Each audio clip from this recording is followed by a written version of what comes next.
Close your eyes for a moment and picture this. A vast tundra stretches as far as the eye can see. The air is crisp and biting, the ground blanketed in a patchwork of snow and brittle grass. Towering glaciers shimmer in the distance like frozen skyscrapers, and shaggy beasts plod slowly beneath the blood-orange hue of a sinking ice age sun. And then there they are, mammoths.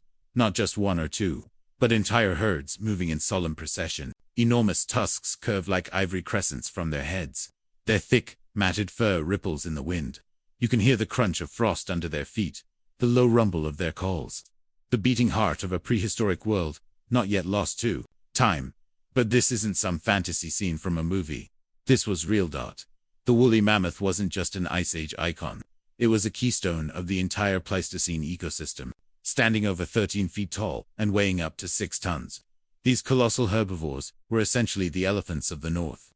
Except they were built for survival in extremes. Massive domed heads helped them shovel snow to find grass.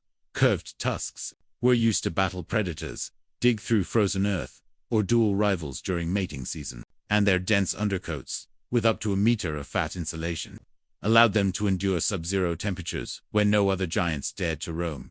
They thrived across the vast mammoth steppe, a continuous stretch of grassland from Spain to Canada, from Siberia to Alaska. It was one of the most successful large mammal species in history. But here's the thing. Mammoths weren't just surviving, they were thriving. Until they weren't. Let's zoom in a little beyond the herds, beyond the icy plains, to a figure standing in the distance. Small, cloaked in animal hide, crouching low in the snow. A human, more accurately, a Homo sapiens like us, but hardened by cold, instinct, and necessity. One of many tribes who followed mammoths across thousands of miles. To these people, mammoths were not just animals, they were life itself. Imagine it. A single mammoth could feed a tribe for months. Its bones could be used for shelters, its hide for clothing, its ivory for tools, weapons, even art. This wasn't just hunting, it was an unspoken pact between survival and sacrifice.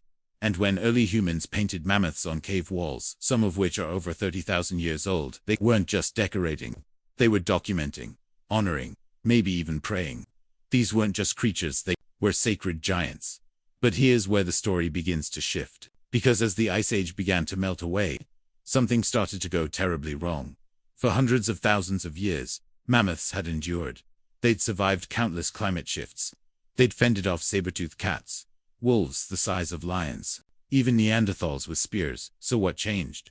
Why, after millennia of dominance, did they begin to vanish? Let's take a look at the timeline.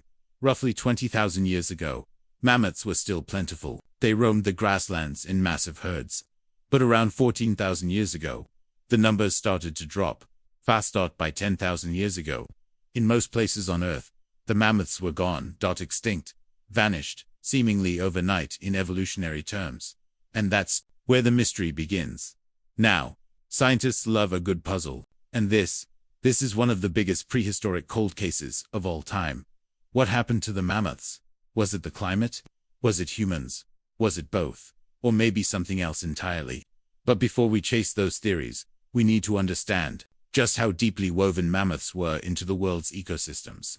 Their disappearance wasn't just a loss, it was a shockwave that echoed through time. See, mammoths weren't passive grazers.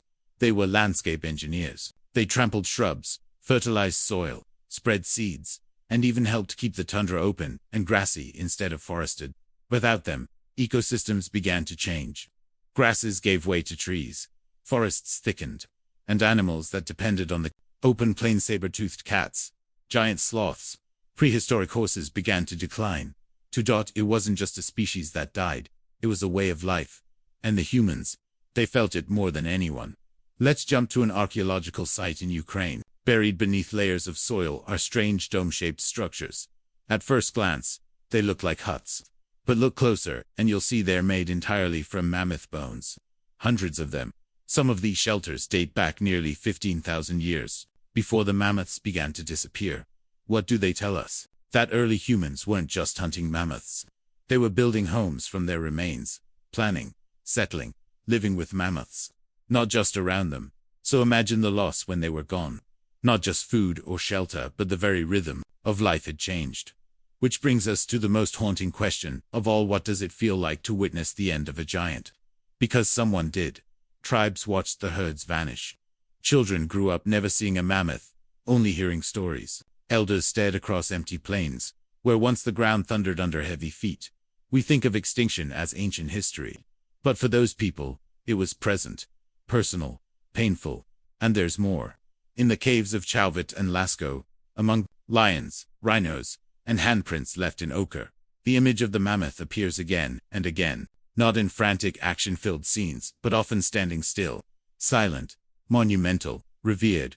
Some researchers believe these were not just records but elegies. Early humans weren't just storytellers, they were witnesses, and they might sensed something we're only now rediscovering, that the world was shifting in ways no one could stop. But the final chapter of the mammoth wasn't written everywhere at once. In fact, there's a plot twist coming, because while mammoths disappeared from most of the world, a few survived, isolated, hidden, on remote, windswept islands. They held on for thousands more years after their mainland cousins were gone. But we'll get to that story soon. What matters now is this. To understand why the mammoths died, we must first understand how they lived. And they lived with us alongside us. Above us, sometimes because of us, and maybe, just maybe, they died because of us too. In the next chapter, we'll explore the intimate high-stakes relationship between early humans and the mammoths they hunted, revered, and eventually outlived. Because when giants fall, someone's left behind to tell the tale, and sometimes, that someone is us. Imagine tracking a herd of 6-ton giants across icy plains, with nothing but a spear, your instincts, and the knowledge passed down from generations. For Paleolithic humans, this wasn't adventure, it was survival. Mammoth hunting was the ultimate high-risk, high-reward endeavor. Success meant food, warmth, tools, and honor. Failure, starvation, or death beneath a crushing foot. But these early humans weren't reckless. They were deeply strategic. Tribes coordinated ambushes near rivers and cliffs, where mammoths could be trapped.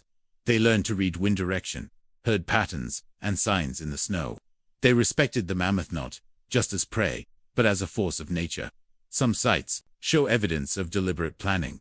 Pitfall traps lined with sharpened stakes. Others reveal bones arranged in ceremonial patterns, perhaps early rituals of gratitude or grief. Cave paintings show scenes that border on myth.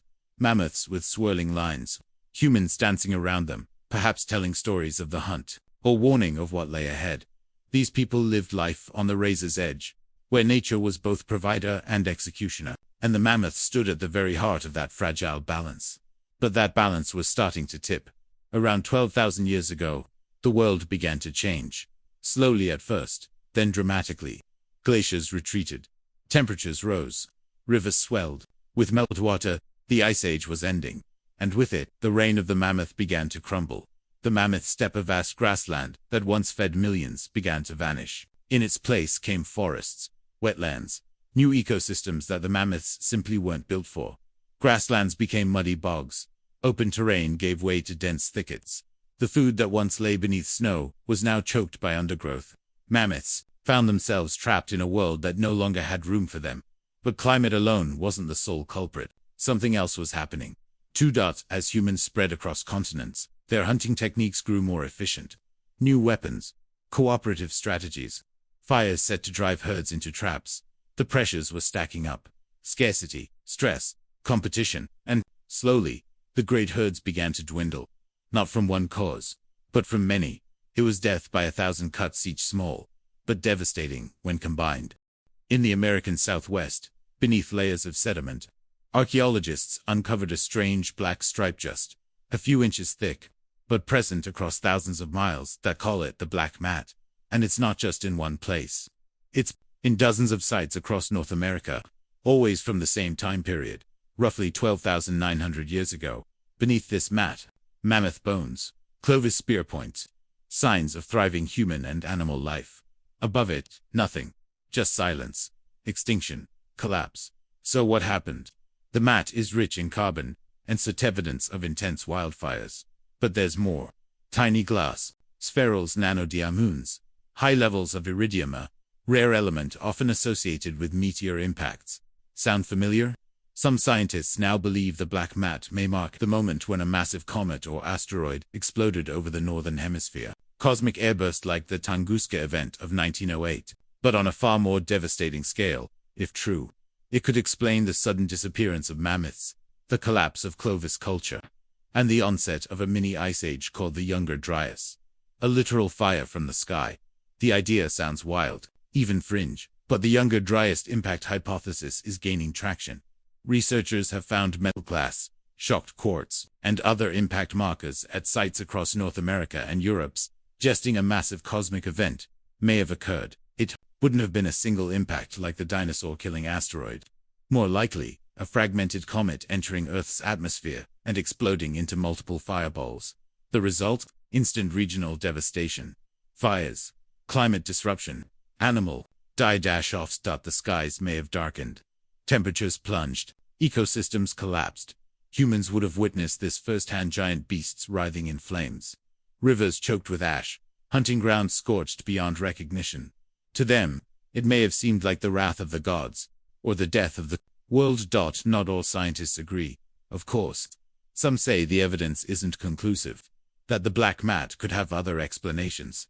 But whether cosmic or climatic, something massive happened around 12,900 years ago, and the mammoths, they were caught in the crossfire. Not all mammoths died at once. While most vanished from Europe and North America, a few survived tucked away in isolated pockets of the world. One such place was Wrangel Island, off the coast of Siberia. Here, a population of dwarf mammoths, smaller than their mainland relatives, clung to existence for another 6,000 years. Another refuge, St. Paul Island in Alaska, where mammoths lasted until around 5,600 years ago. Imagine that. While humans in Egypt were building pyramids, tiny mammoths still wandered the misty coasts of the Arctic. But these isolated herds were vulnerable. Small populations mean genetic bottlenecks, inbreeding, weak immune systems, birth defects. Their time was running out. Eventually, these last survivors disappeared, not in a blaze of glory but a slow, fading whisper. A quiet end to a thundering dynasty. So did early humans remember the mammoths? The answer might be yes. Across Siberia, indigenous tribes speak of giant hairy beasts buried in the earth, or underground elephants. They believed mammoths burrowed through the soil and died if exposed to air. In North America, some native legends describe enormous beasts who fought the first humans and were struck down by lightning or fire from the sky. Coincidence? Or inherited memory? Even the Bible's behemoth has been interpreted by some as a distant echo of mammoth myth. Then there's art. In caves across France and Spain, mammoths appear alongside creatures that no longer exist. Accurate, detailed, reverent. Memory, it seems, has a long shadow. And mammoths, even in death, refuse to be forgotten.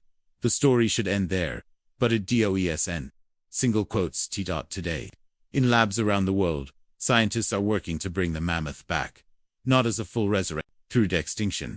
Using CRISPR gene editing, researchers are inserting mammoth DNA into the genome of Asian elephants. The goal?